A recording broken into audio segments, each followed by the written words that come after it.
músicos, humoristas, políticos, periodistas, ¿qué tienen en común? Todos quieren estar en Cambiar de Aire, pero el invitado del día es... Bueno, bienvenido a Cambiar de Aire, Hernán Gasiari, muchas gracias por tu tiempo. Favor, un gusto. Queríamos preguntarte por Orsay Audiovisual. Queríamos saber cómo se te ocurrió empezar a hacer esto de inversión colectiva para algo audiovisual, que ya habían hecho antes en Orsay, pero un proyecto tan grande. ¿Cómo se te ocurrió? Sí, empezamos obviamente con la parte editorial y gráfica, haciendo algo parecido con la revista Orsay en el año 2010, cuando nos dimos cuenta de que eso funcionaba muy bien, de que la gente se prendía y de que teníamos como cierta periodicidad y podíamos hacerlos, empezamos a fantasear con la posibilidad de hacer lo mismo en la industria audiovisual, que es igual de injusta que la editorial, pero posiblemente un poco más caro de producir. Entonces sacamos las cuentas y sospechamos que podíamos empezar haciendo una película de bajo presupuesto, o sea, menos de $1 millón, y estuvimos más de un año buscando qué película hacer, qué guión, hasta que dimos con la novela de Pedro Mayral, La Uruguaya, que nos pareció por muchas razones perfecta, porque era de pocos personajes, porque se podía filmar bastante fácilmente, sin tanto presupuesto, porque era de un amigo, porque era generacionalmente la novela muy acorde a nuestra generación, a la mía y la de Chiri, y empezamos por ese lado. Obviamente nos encontramos con algunos escollos que la industria editorial no tiene, los empezamos a conocer de cerca, a saltar esos obstáculos, y cuando vimos que también funcionaba, empezamos con un proyecto un poco más ambicioso, que es la miniserie Canelones, que cuesta el doble que La Uruguaya, $1.200.000, tiene 4 capítulos largos y después seguimos con documentales, y ahora seguramente en el segundo semestre de este año vamos a presentar un par de proyectos más audiovisuales. Así que la razón, el objetivo de todo es el de siempre, divertirnos haciendo cosas sin la intermediación de la industria, ni de los subsidios, ni de la publicidad. Y sé que para la Uruguaya ya hubo un primer corte que se mostró. ¿Tienen una fecha de estreno estimada? Sí, estamos en este momento en medio de negociaciones con 3 plataformas y va a depender del resultado de esas negociaciones. Quiero decir, quién de las 3 nos pague más para saber cuándo la podemos estrenar y en qué formato incluso. Por ejemplo, estas plataformas, una de ellas es Disney. Disney propone estrenar primero en cine y después en su propia plataforma. Netflix propone estrenar en plataforma y no en cines. Paramount prefiere que vaya a festivales y después a plataforma. O sea, cada una de las plataformas tiene su propio sistema y nosotros lo que estamos haciendo es histeriqueando un poco para que paguen mejor. Así que cuando Como debe sepamos ser. quién paga mejor, sabremos también las fechas de estreno y en qué formato se va a estrenar primero y en cuál después. Están esas negociaciones. Y preguntarte por la miniserie de Canelones, ahora que ya tuvieron una primera experiencia con la Uruguaya. Vos, en Perros de la Calle, dijiste que podría llegar a ser el proyecto de tu vida, Canelones. Sí, tiene ¿Estás que ver emocionado mucho para arrancarlo? tiene que ver mucho con la historia, más que nada, con que es una historia muy personal, que tiene que ver con mi vieja, que está Chiri en el guión y en la dirección. Entonces es como un sueño, es muy parecido a los sueños que teníamos cuando éramos chicos con Chiri, o sea, estar haciendo una miniserie en nuestra ciudad natal, con actores de la Concha de la Lora, con un gran presupuesto económico, sin nadie que nos diga cómo hay que hacerlo, es un proyecto fundamental, sin duda. Bueno.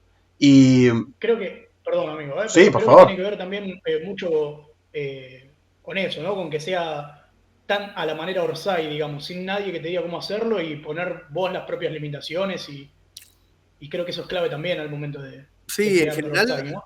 en general trabajamos de esa manera todos los proyectos, y además de tener eso que ya nos encanta y nos parece buenísimo, tiene al mismo tiempo ciertas connotaciones personales de Chiri, mías y de mi vieja, que confluyen en una historia que nos gusta mucho ya por muchísimos motivos. Entonces es como muy especial el tema. Y ese casting que sabemos que fue, bueno, votación de las personas que habían invertido, que quedó Linás, quedó Arasi, que son Bordón, bueno, Rada también, que son figuras ahora de los medios, justo, bueno, Barassi debe estar en su mejor momento, Rada también. ¿Estás contento con cómo se desarrolló? ¿Te hubiera gustado, por ahí vos tenías pensado alguna que creíste que iba a ganar y no ganó? ¿Algún No, candidato? en realidad, por ejemplo, en el caso de Vero, que ganó con holgura, era mi chichita predilecta desde antes que empezara incluso la votación. En el caso de Darío, que era mi predilecto, yo pensé que iba a ganar, pero por mucho, y sin embargo se dio un cabeza a cabeza muy grande con Alan Sabag, que no estaba en mis planes, pero en los dos casos, eran mis predilectos antes de empezar. Así que excelente. Y después, Rada y César Bordón. Con Rada yo había hablado del tema mucho antes y él ya se había postulado. Quiero hacer cualquier cosa, pero lo que sea. Tirar cables, me decía cualquier cosa, quiero estar. Y nos encantó que pudiera estar. Y en el caso de César Bordón, no estaba en mis planes, pero no estaba en mis planes porque lo creíamos, después de la serie de Luis Miguel, inaccesible. Claro. Y sin embargo, tuvo una cercanía con nosotros cuando ganó que me sorprendió un montón. Yo pensé que no lo íbamos a conseguir, que le íbamos a golpear la puerta, le íbamos a decir, César, mirá, ganaste esto, te gustaría, y que nos iba a sacar cagando, pero no por mala onda, sino por una cuestión de agenda. Y sin embargo tenía un hueco en esos meses, en los meses que vamos a rodar, y me parece que es un casting excelente. Los 4 son alucinantes.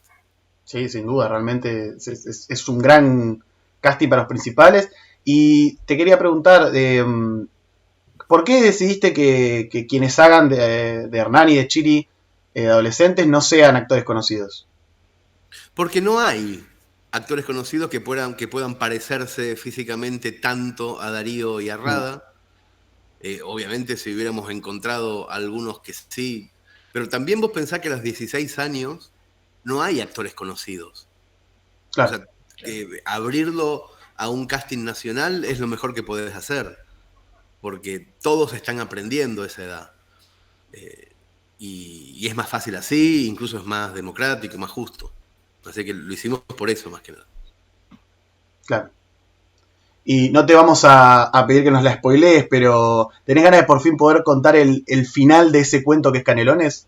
Sí, no, es que esa es la idea, justamente, sí. Estamos armando una miniserie para poder contar no solamente el final, sino también el lado B, qué pasaba del otro lado.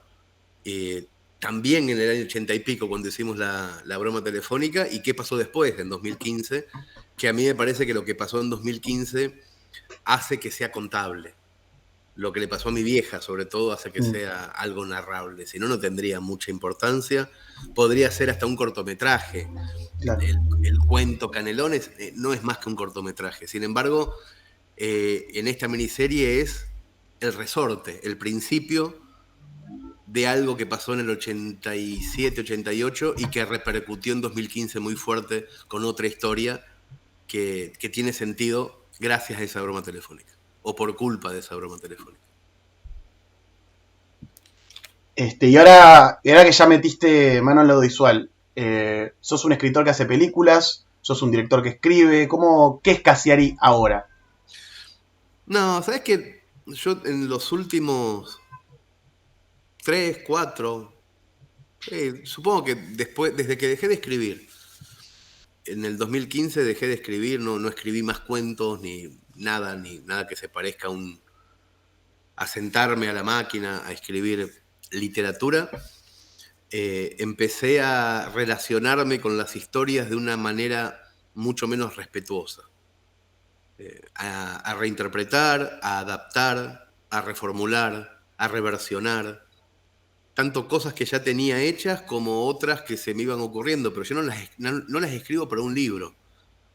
Si vos me preguntás hoy a la mañana, mostrando pestañas, estaba en medio de un guión para cine, en medio de un guión para podcast, agarrando un cuento y rompiéndolo porque me lo pedían en inglés, entonces tratando de buscar un cuento que funcionara a niveles regionales. O sea, es como que durante 10, 15 años escribí una bocha y ahora tengo un supermercadito de historias.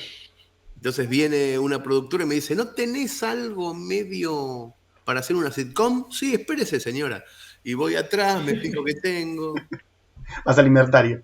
Claro, voy medio que hago eso con mis cosas. Después está Orsay y todos los proyectos Orsay que son completamente distintos a mi producción, a mi obra personal. Pero dentro de lo que es mi obra, mi trabajo hoy es casi de productor del escritor que fui. Ahí va. Me gusta esa definición. Sí, De haberlo dejado casi atrás ya el casi escritor y estar en un mundo nuevo, digamos. ¿Cómo se hace para soltar al casier y escritor? No, que tampoco pasó eso, no es que tomé ninguna decisión, solamente que hubo un momento después de un problema de salud que tuve necesariamente que dejar de fumar y al dejar de fumar no me dieron más ganas de escribir, o sea, pasó eso. No. De un día para el otro dejé de sentarme una vez a la semana para escribir, dejé de generarme esos compromisos comerciales también, porque cuando vos firmás un contrato con un medio para escribir un cuento cada domingo, después tenés que escribir un cuento cada domingo. Y yo tenía ese contrato con el diario El Mundo de Madrid, y después de que tuve un infarto y dejé de fumar, renuncié a esos compromisos y a todos los demás, y empecé a divertirme con otras cosas. Leer en voz alta en una radio, hacer teatro, adaptar textos míos a otros formatos. Muchísimas horas de leer en voz alta que me divierte mucho, se convirtieron en mi tarea principal. Pero no siento que haya dejado de escribir. Quiero decir, sí, seguramente dejé de teclear de forma respetuosa. Abriendo un doc y diciendo, esto que estoy tecleando va a llegar a un libro impreso en papel. Dejé de pensar de esa manera. Tomo nota todo el tiempo en un blog de notas cualquiera y después eso se convierte en un proyecto. O sea, sigo escribiendo todo el tiempo, pero no cuentos. No me siento a escribir un cuento para luego sacar un libro, para luego presentarlo. Eso no lo hago. Hace 5 años que dejé de hacerlo. Pero trabajo con la misma intensidad en historias y utilizo las 27 letras del teclado de forma creativa, como siempre. Hermoso, es una buena manera de ponerlo en palabras. Quería preguntarte también, vos hablabas de esto de una etapa donde por ahí está una parte más narrativa, donde vos sos el que narra tus propios cuentos. Y queríamos preguntarte por el lado radial, que bueno, es lo que hacemos nosotros. ¿Cómo te llevas con la radio? Sabemos que estás en Perros hace mucho tiempo, que estuviste en algún momento con Pergolini. ¿Te interesaría, te verías con un programa tuyo o pasa mucho más por ser un narrador? No, ni en pedo. Me han ofrecido muchísimos programas. Pero eso implica una continuidad, un levantarse todos los días a la misma hora para hacer algo de lunes a viernes todo el tiempo, u otros ofrecimientos semanales que me parecen demasiado lejanos. No me parece que se pueda conseguir una rutina y una fidelidad de audiencia una vez por semana. Entonces prefiero ser columnista de un programa que ya tiene su propia audiencia, que a mí me sirve ir un rato una vez por semana, y al mismo tiempo no siento que estoy trabajando ni que estoy atado a nada, y que, por ejemplo, ahora yo estoy los miércoles en Perro, pero el próximo miércoles estoy haciendo funciones en Montevideo y está todo bien. Si yo tuviera un compromiso comercial con una radio en donde los miércoles yo tuviera que estar, y me sentiría enjaulado, no podría. Y casi todo lo que hago tiene como objetivo que sea un hobby. Entonces no puedo hacer cosas muy continuadas. Cuando le dije que sí a Telefe para hacer cuentos a la noche en la tele, una de las cláusulas que puse es poder grabar 15 cuentos un mismo día y que ellos los vayan pasando. Entonces yo iba 2 veces por mes a grabar.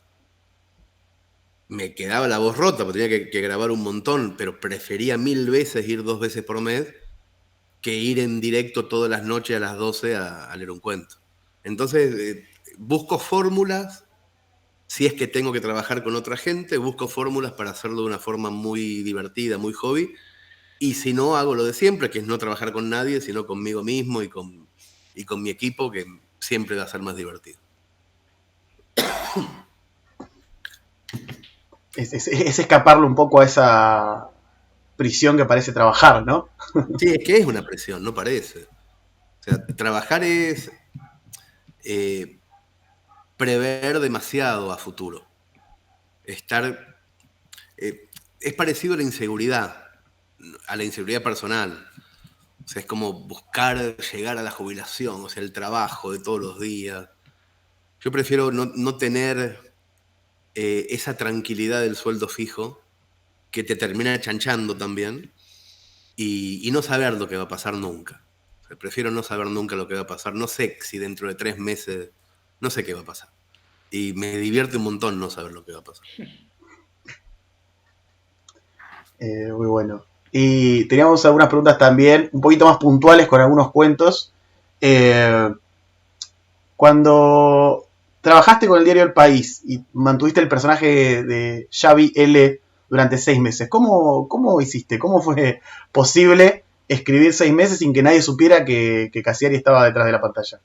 Sí, primero, yo creo que mi pluma, mi personalidad literaria, no es muy conocida en España, o por lo menos no lo era en 2006, 2007. Yo le tenía miedo, mucho miedo al comentarista o al lector argentino que pudiera meterse en los comentarios de la página del País. No tanto al español. Con el español estaba contento, pero claro, Internet es muy global. Estas historias se publicaban lunes, miércoles y viernes en papel y en el blog de Xavi, supuestamente, en la web del País, y tenía muchos comentarios. Entonces mi gran cuidado era que no se me soltara la cadena, que no hacer chistes míos. De hecho, no hacer chistes, que a mí me cuesta Claro. un montón escribir sin hacer un chiste. Y de cuidar mucho la forma de la jerga española, que no se me escape un argentinismo, que a veces no es tan simple como decir che, vos, sino que hay construcciones gramaticales muy, muy complejas que el español tiene y el sudamericano tiene otras de esas construcciones, y se da cuenta muy rápido, el español le salta la alarma cuando en vez de decir ha sido, uno dice fue, en determinado contexto, ¿no? Bueno, entonces me traté de cuidar mucho de eso y me resultó muy divertido, porque de esa forma también aprendés a escribir, aprendés a no relajarte escribiendo del modo que mejor sabés. Porque muchas veces pasa eso. Yo sé en lo que soy bueno escribiendo, pero si me sacás esa herramienta tengo que inventar otra, y está bueno inventar otra. Y fue un proceso sumamente divertido, un poquito estresante también, porque estaba todo el día como atento a a no ser descubierto, y me gustó mucho hacerlo. Fue muy lindo. Era como estar en protección de testigo. Sí, claro, exacto. Era como fingir todo el tiempo algo. Sí. Y al momento de escribirlo, ¿lo pensaste como una novela y escribías durante largo tiempo o lo ibas escribiendo realmente como un día a día? No, sabíamos que iba a ser, era un proyecto cuyo contrato constaba de 75 episodios, y al ser 3 a la semana, configuraban 6 meses. O sea, sabíamos que era un proyecto de 6 meses. Entonces, de hecho, no lo planteé ni funciona como una novela en el formato tradicional. No tiene, introducción, nudo, desenlace. Son cosas que escribía Xavi hasta que se va del instituto psiquiátrico. Pero yo sabía eso, sabía por qué había entrado y sabía que al final yo tenía que lograr que él se fuera.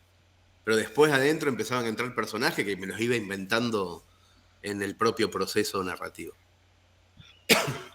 Increíble. Yo estoy en modo espectador, para mí es una locura. Sí. Y yendo a esto también del proceso creativo y de lo que es la escritura en sí, hablaba con él hoy antes de que estemos acá con vos de 10 segundos 6 décimas, que yo le decía que para mí es una locura el universo que se crea en 10 segundos 6 décimas, y quería saber cómo fue escribir eso y cuánto duró el proceso de escribirlo, porque si fue que lo pensaste y lo escribiste en una sentada, yo me levanto, te aplaudo, me voy. No, en absoluto. No, fue un proceso largo, pero fue largo también porque lo tomamos. Hablo en plural porque está Chiri muy metido en ese cuento también, en la parte de investigación, y Pedro Mairal muy metido porque fue como el que nos planteó la semilla del cuento. Estábamos el 12 de octubre del 2012, que de hecho ese día lo conocimos personalmente a Pedro Mairal, lo invitamos a almorzar a Madrid. Él estaba de casualidad en Madrid, nosotros con Chiri vivíamos en Barcelona, y medio que lo emborrachamos y lo convencimos de que publicara un texto en la revista Orsay que todavía no existía. Un texto que escribió para el primer número. Pero en esa charla, en esa sobremesa, en un momento Pedro nos dice, yo tengo una idea, pero nunca la voy a escribir, así que te la voy a regalar, me dijo. Y la idea que me tiró es que él pensaba, me dice, que cuando Maradona estaba corriendo y esquivando ingleses, Valdano lo seguía en paralelo, todo el tiempo convencido, al estar tan libre Valdano, de que Maradona en algún momento le iba a pasar la pelota para que haga el gol Valdano.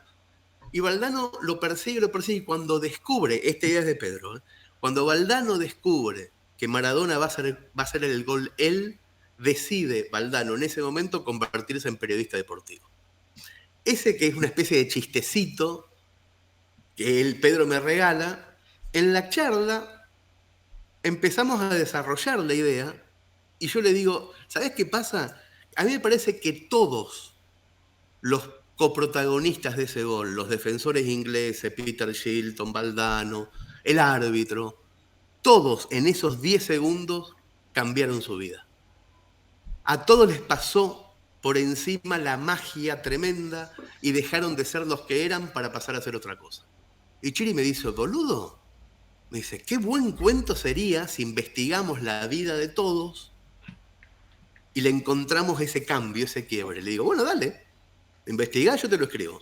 Uy, buenísimo, dice Pedro. Y así quedó 12 de octubre de 2012 y el cuento sale en 2013. Chiri se pasó, yo digo que 6 meses investigando. En realidad se colgó, lo hacía cada tanto, investigaba a Shilton y se iba a hacer otra cosa. Después investigaba a Fenwick o al árbitro. Pero un día terminó y me dice, che, mira, te comparto un documento, investigué un montón, en todos los casos hay un quiebre. En el caso de Fenwick se hizo alcohólico, en el caso de Shilton es un arquero al que le hicieron los 2 goles más importantes de la historia del fútbol al mismo día, a la misma hora. O sea, era el arquero más emblemático de Inglaterra y terminó siendo un payaso al que le hicieron 2 goles pelotudos. Y me empezó a contar de todo, el negro Enrique, el árbitro que nunca jamás fue invitado de vuelta a arbitrar un partido internacional que no sea amistoso porque el gol con la mano lo lapidó. Y me entrega un montón de información básica sacada de Wikipedia, de entrevistas, y yo me tomo un mes para encontrarle la entonación a esos 7 personajes. Cuando le encuentro la entonación, me doy cuenta de que el último tiene que ser el protagonista, lo que ve el protagonista, y generó una dinámica narrativa que queda muy bien gracias a toda esa investigación y gracias al invento de Pedro. Por eso es un cuento que, si bien firmo yo, tiene mucho trabajo. Increíble. Bueno, Hernán, sabemos que nos tenés que dejar, así que queríamos cerrar con un ping-pong de preguntas para conocer un poquito más de Hernán Cassiari. No hace falta que sea exclusivamente lo primero que se te viene a la cabeza, pero la idea es que sea algo más distendido. Claro, más tranquilo. Dale. La primera, ¿un autor argentino que elijas? por una cuestión de afinidad adolescente y porque creo que en un punto me formó o me formateó la cabeza Cortázar. ¿Un autor internacional? Por razones parecidas, incluso más infantiles que adolescentes, porque me dio a entender de que era muy importante escribir, de que era algo increíble Edgar Allan Poe. ¿El mejor libro que leíste? Para mí, el mejor libro es el que más me acuerdo siempre, que todo el tiempo me acuerdo de algo, y es Las aventuras de Tom Sawyer, de Mark Twain. Mark Twain. ¿El mejor libro que escribiste? No escribí nunca un libro. Viste que yo siempre escribo en blogs y cuando se va llenando voy metiendo, pero posiblemente en lo personal, El pibe que arruinaba las fotos es una novela que tiene tanto que ver con mi viejo y es tan genuina en ese punto que si se estuviera quemando todo, salvaría esa. Yo. Ahí va, me gusta. Pero por una cuestión muy personal, no porque esté bien Claro. escrito o algo. Claro. Como consumidor, ¿cine o serie? No, prefiero series. Prefiero quedarme más tiempo con una historia. Ahí va. ¿Y como creador, cine o serie? También, serie. Serie. ¿Por la misma razón? Yo creo que generalmente me acerco más a donde hay más ojos mirando. Y en este momento hay más ojos mirando maratones que una película. En este momento, ¿eh? Capaz que más adelante cambia, pero ahora pienso así. En una palabra, ¿Orsay es, hoy por hoy? Independencia, sin duda. Esta tiene que ver más con... No sé si te va a gustar elegir entre personajes, pero ¿Alex o Lucas?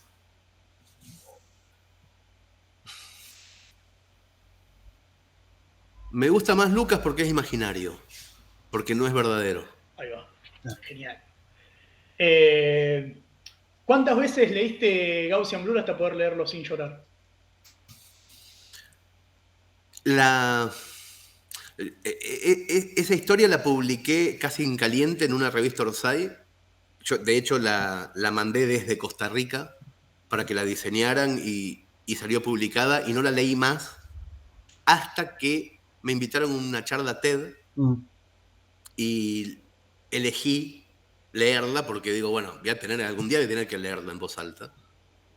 Y fue una charla TED que me parece que fue 2016, 2017, no me acuerdo, pero la noche anterior a ir a la charla TED, la leí en mi casa, en voz alta estaba mi mujer, y que me ayudaba, que no me quebrara, y además trataba yo de fijarme en dónde me quebraba para superarla la siguiente. Y la primera vez que la leí sin llorar fue la última vez del ensayo anterior a la charla TED. Que dije, listo, ya está, lo conseguí. Lo puedo hacer. Estoy para subir al escenario. Sí. El fútbol, siempre has dicho en tus cuentos que era más una razón para charlar con tu viejo que algo que te vuelva loco, pero si tenés que elegir hoy por hoy, ¿Racing campeón intercontinental o Argentina campeón del mundo? No, Argentina. Argentina, pero es lo mismo que te va a decir más de medio país. No por mí, sino por Messi. Sin duda. Algo que no hayas hecho, ¿no? Hacer? Sí, es que pasa a todos. Sin duda. De hecho, hasta sus propios compañeros. Sí. Es un tema es un tema personal que tenemos 45 millones de personas para con él. Es casi un por ahí nosotros no lo merecemos, pero él lo merece seguro, entonces vamos a hacerlo por él. Sí. Creo que hasta se dio vuelta a eso, ¿no? En algún momento se sintió como que era su deuda y ahora es como nuestra deuda para nuestra con él. Es muy loco eso, es muy loco eso. Sí. ¿Algo que no hayas hecho y que te gustaría hacer?